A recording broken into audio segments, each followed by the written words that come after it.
Hello there, and welcome to another week of the history of comics. And this time we're going to stay with the WildStorm universe. Last began what I was hoping to turn into a series of videos about WildStorm Productions, who was probably, arguably, the best line in early Image Comics, and which ended up being absorbed by DC Comics in 1998. Now, one of the titles that made WildStorm a catch for DC was not the titles that were cats, of which I talked about on the previous video last week, and it was more Stormwatch by Warren Ellis.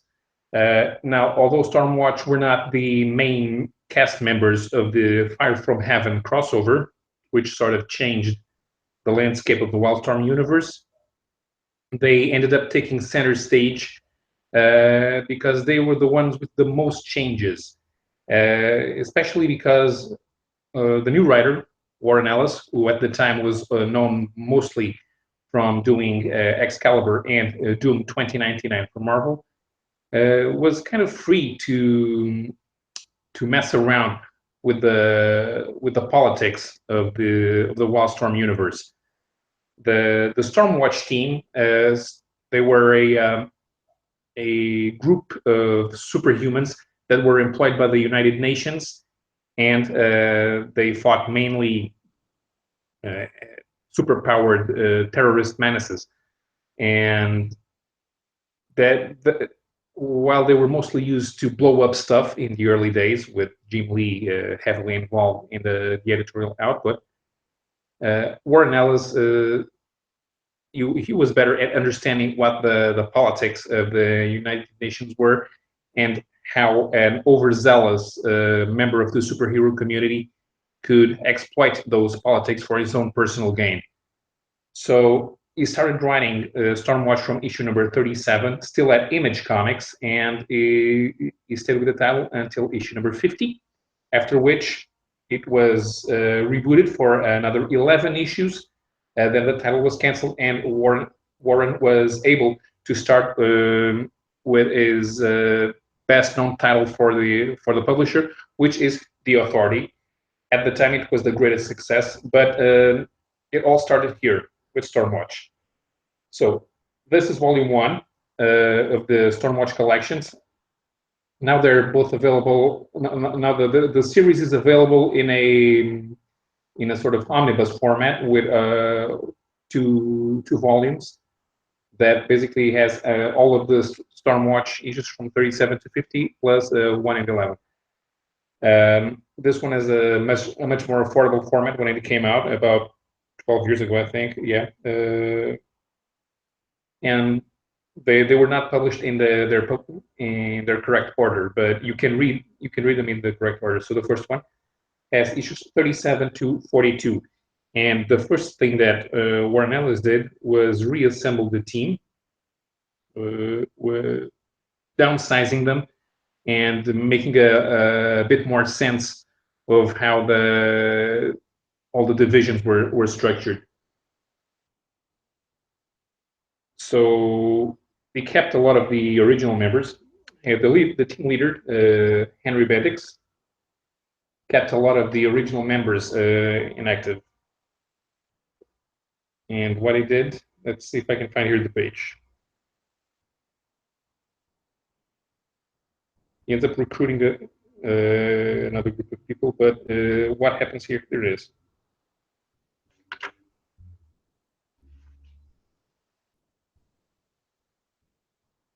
They used to do a lot of gatherings of heroes back in the 1990s, and this is a shot where they established the new team. So a lot of the old members are pushed out, but they keep Battalion was the original team leader as a senior officer, and Synergy, who was second in command after now becomes a field operative, and her only job is to find new superhuman assets. One of the members that was let go was one of the Superman clones that WildStorm had. They fought in Fire from Heaven, Mr. Majestic and Union. Mr. Majestic at the time was becoming a more interesting cast member of the Wildcats, so he was retained, and Union, who was basically Superman without a brain, was let go of the team. He was unceremoniously dumped in one panel. Let's see if I can find it here. Union, Union, Union, where are you? Union.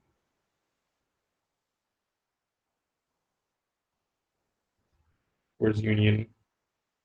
Ah, here it is. So, Ellis had some very good ideas of where he wanted the title to go, and there was no room for a lame Superman, which is kind of funny because during the course of the series, he ended up creating two Superman analogs. So okay, so this is how Warren Ellis got rid of Union in one panel. Just a shot of Union flying, and Union, an alien warrior on Earth, has had strange nights before, but having Henry Bendix summon him to a closed-door meeting, only to then call him a half-bred amateur, permanently sever his Stormwatch retainer, and state that if Union ever shows his face in a Stormwatch operation, Bendix will have him shot. For Union, Strange doesn't quite cover it. So no patience for this new guy. A lot of the old members that stayed with the team are here.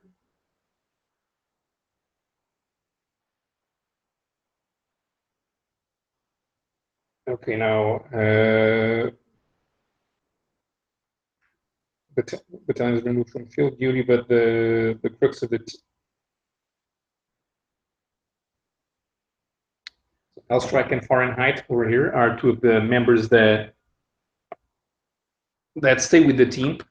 Also, fan favorites like Winter over here, and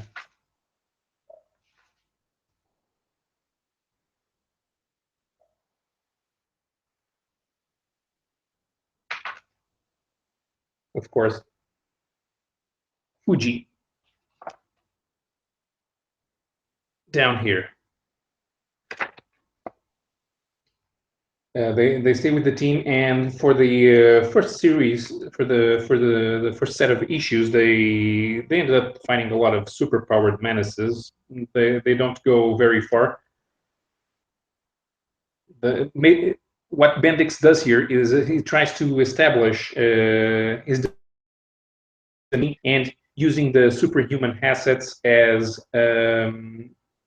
his own pawns in a way that he tries to become a powerful figure, pulling strings in the WildStorm universe. Ellis also brings in another group of heroes. Essentially, they become Stormwatch Black, which is an off-the-books team. One of the members is Swift. Swift was not created by Ellis, but he uses her a lot. He changed her powers over in here for his series. She became much more effective as a flyer and a fighter. The other one is the god of the cities, Jack Hawksmoor, who has been used plenty in the Authority and most recently in post New 52 Stormwatch, which was not a very enjoyable book.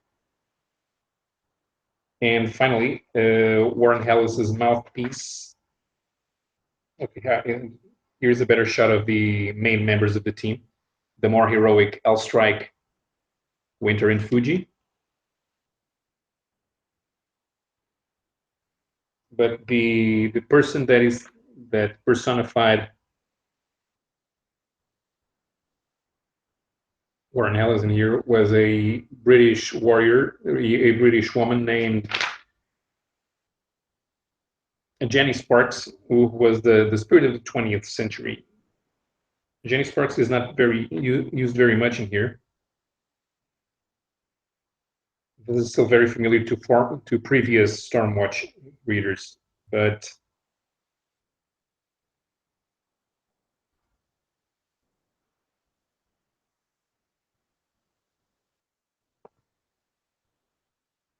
here she is, Jenny Sparks. She will become much more important as the series moves on. The other new member is Rose Tattoo, a mysterious woman that only Henry Bendix talks to. While she goes on certain missions, she does not become one of the team. She's Bendix's asset. She's not there to play nice with the others. As you can see from here. The action moves along with the second volume, Lightning Strikes. So here we have. There's more of a focus on the new members like Jenny Sparks and Jack Oxmore. Battalion is still here to make sure that the title remains recognizable. Here's this issue in particular has a much better focus on Oxmore.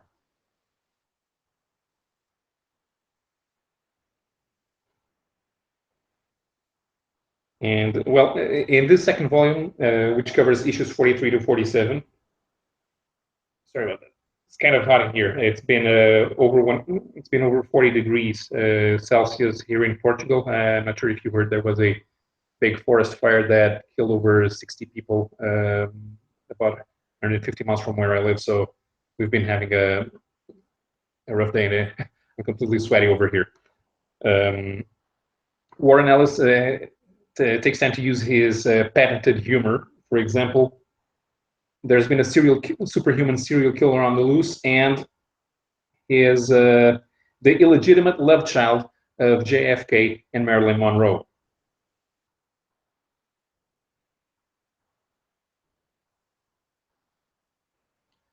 The Jenny Sparks issue sees Ellis do his take on what it means to be a superhero in the WildStorm universe, and he brings the history that these new 1990s superhero universes lacked.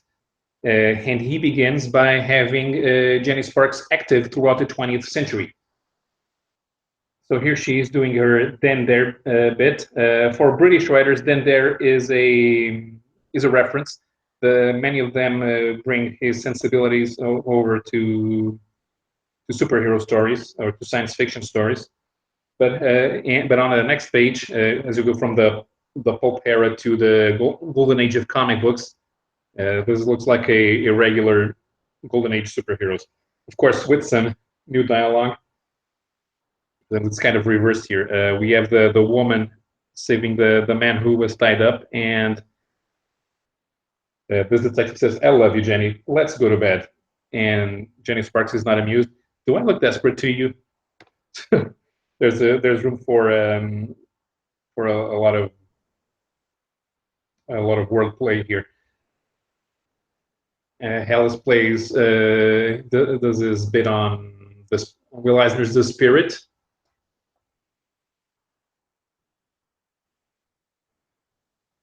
Here we have Jenny Sparks meeting Marlowe from the Wildcats. At the time, this was before he had his memory was wiped out, which was how he began in a Wildcat series. Here he's not called Jacob Marlowe; he's called Saul Baxter, and he knows that he's the Lord Amp of the Carabims, or the Karens as they are now known at this stage. You will also find these blueprints of Slider Albion, who will become the focus of the first Authority story arc.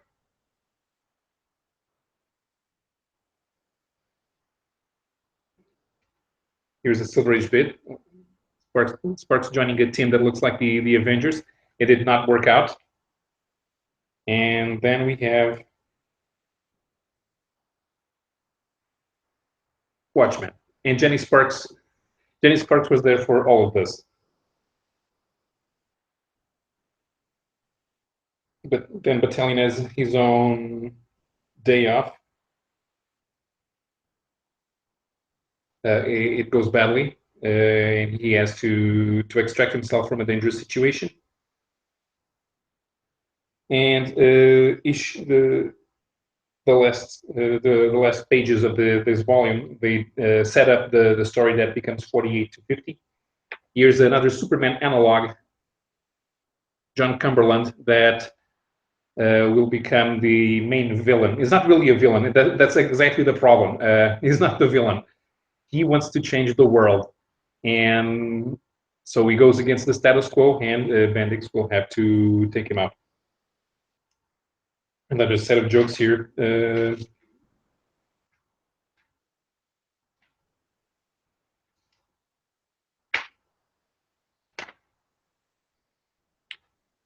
Now, the Helen Moore created in the Wildcat series a hangout place for superhumans in the WildStorm universe, which was Clark's Bar. And he also created the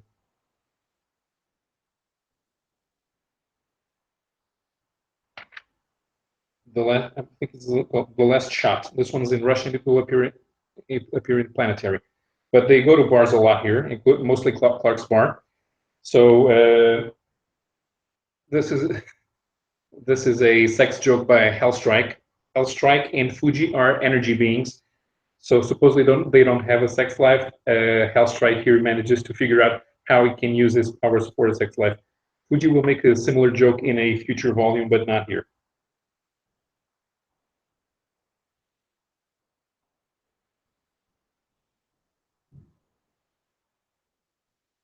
And well, the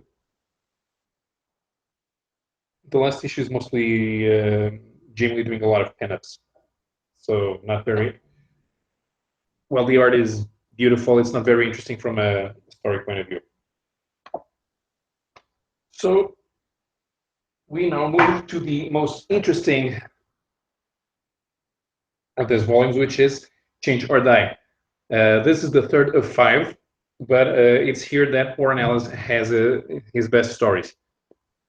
Issues number 48 to 50 see the Changers led by John Cumberland trying to change the world, and it goes badly for everyone involved. Here he sets up a lot of the things that will happen in the Authority. The Doctor.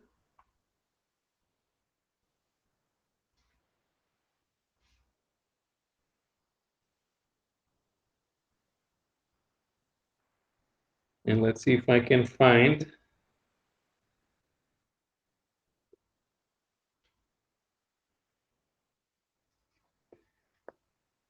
the Engineer.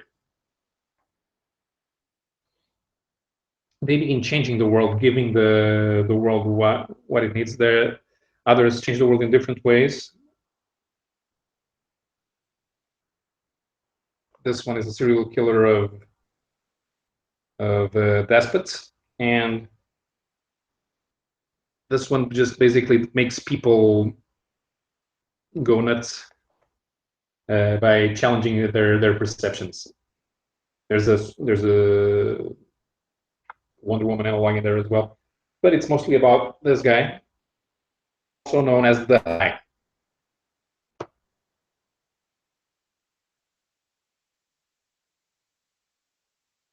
Roland is an old friend, and Bendix does not like it. It keeps Sparks out of the loop for most of the story.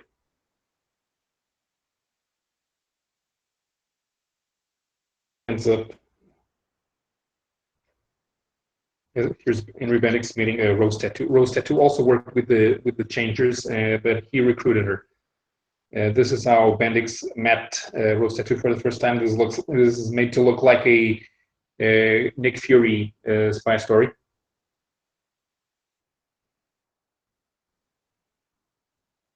Since they Stormwatch ends up finding them, they don't have much patience for the whole team, no matter how noble their goals are.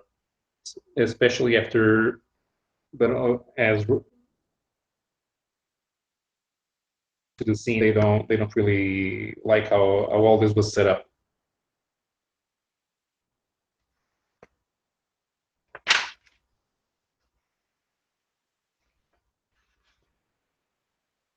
So Cumberland dies, and Jenny Sparks has to get rid of Bendix, and the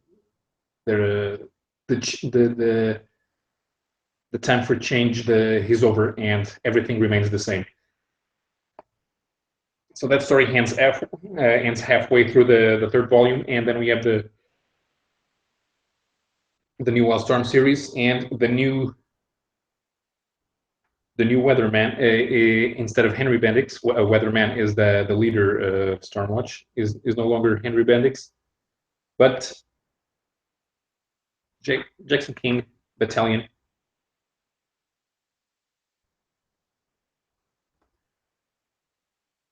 Most of the team stays like Fuji and Fahrenheit over here.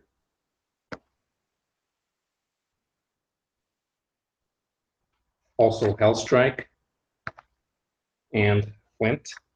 Flint was really young in the beginning. Winter.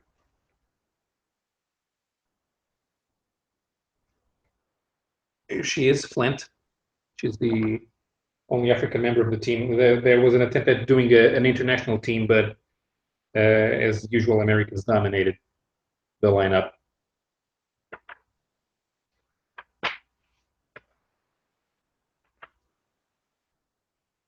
This is mostly about a Battalion making sure that he has the team under control, that they will be more pliable to what the United Nations wants them to do, but it will also try to make sure that they stay independent of any power games, which is not easy.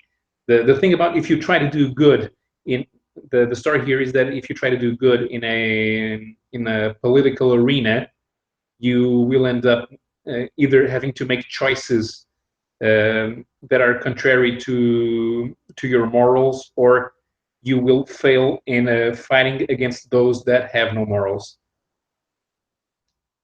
So there's some time for levity here. This is Fuji's sex joke, where he reveals that, unlike Hellstrike, he does not have a human appearance, although they are both made of energy. But Hellstrike can be involved with women, and Fuji can't. But he reveals here that he has an orgasm every 5 minutes. So Stormwatch are in action here. They're heroes. They can do whatever they want. Bendix is revealed to be alive.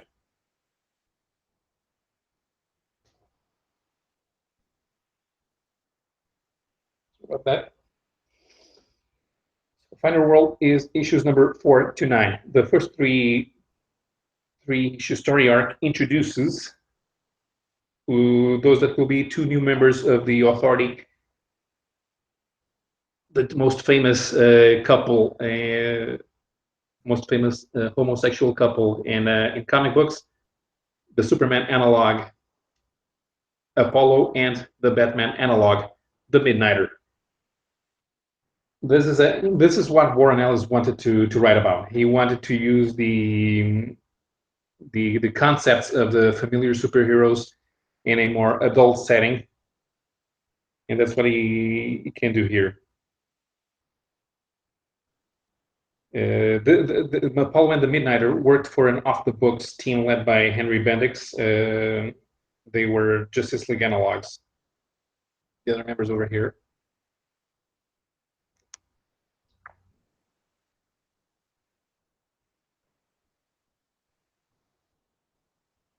But the more important is not they ended up having Apollo and Midnighter help them on a mission, and Battalion starts acting like Henry Bendix after he finds out that they exist, and while he tries to do good by them, he also has to indulge in a paranoia, in a certain level of paranoia, which he profoundly dislikes, by putting tags in both of them to keep tabs on them.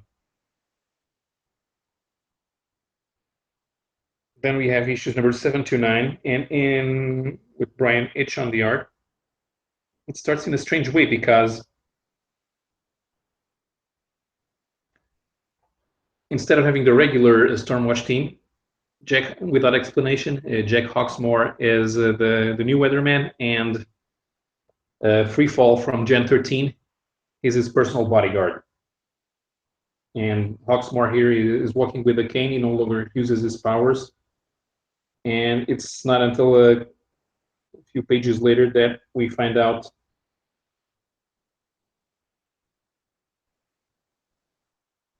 that it's not real. They just discovered a doorway into another universe, which is called The Bleed. It will be used profusely in The Authority and Planetary. And after DC purchased WildStorm, and after the New 52 integration, The Bleed became an integral part of any interdimensional travel in the DC universe.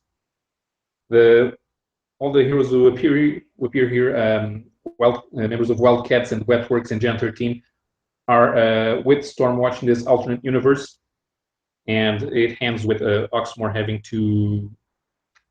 Here you go. The great shot over here. I also find Apollo and the Midnighter are in there. Ornelas really wanted to use them, and it ends with Hawksmoor sacrificing himself to stop the Karens, who here are bad guys. They end up killing Zealot. And basically, that's how Stormwatch ends. There will be another couple of issues, but the main story is over. Now, there was a problem with issues number 10 and 11 of Volume 2. Because Stormwatch, they die, but not inside that story. And the story where they die is not reprinted in the new omnibus editions. It's only reprinted here in this one-time graphic novel, Final Orbit, which reprints both issues number 10 and 11. And in the middle of them, it's the Wildcats Aliens crossover. Now, as you know, Aliens is published by Dark Horse, so this is an intercompany crossover. And I'm sure this was a hell to negotiate, since they can reprint the story whenever they want to, and they have to share credits and profits with the Dark Horse. So there's this rock here, which is any Aliens fan knows. It's got some nasty bug critters, the xenomorphs in there. Issue number 10 sets up the crossover. Then it's a Chris Prowse story over here with the Wildcats taking center stage, and most of the Stormwatch members are unceremoniously killed off panel. Ellis said at the time that he was done with them, he was bored of them, and he wanted to kill them all except for most of the characters that he loved. So, but so there's a lot of face huggers going around and heroes getting killed. And the Wildcats don't have much of an issue dealing with the aliens, especially because there's Spartan in there, and Spartan is a robot, so he can't be killed.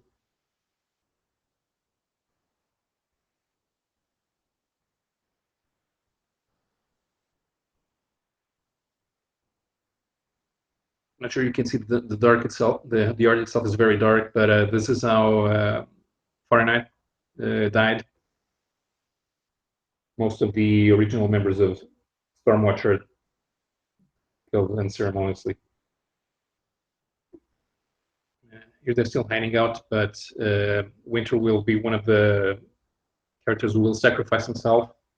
But Jackson King and Christine Trelane, Battalion and Synergy, will live, as will Flint. They will appear in other comics. Jackson King and Trelane, they will appear in something called The Monarchy, which I'll talk about in a future video. And Flint will appear in Stormwatch Team Achilles. Issue number 11 is basically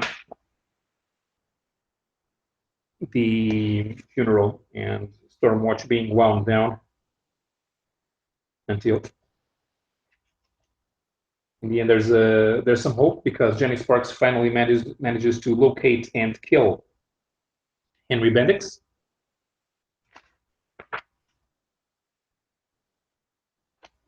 Hawksmoor is active over here, and Sparks and Swift. So Sparks, Hawksmoor, and Swift will become the linchpin of the new team, which will debut in the Authority. Stormwatch ends here. This is what brings a new level of quality to the WildStorm universe and turns it into an enjoyable experience. After this, it'll be nowhere but up for War on Ellis. It will have the Authority and Planetary. But for the next video, I'm still not going to comment on the new series after DC purchased WildStorm. I'm going to go for a parallel development that spun off of WildStorm, which is called Homage Comics. And we'll be taking a look through some of their titles, including their most famous one, Astro City. So till next week, I'll be seeing you, and keep reading old comics.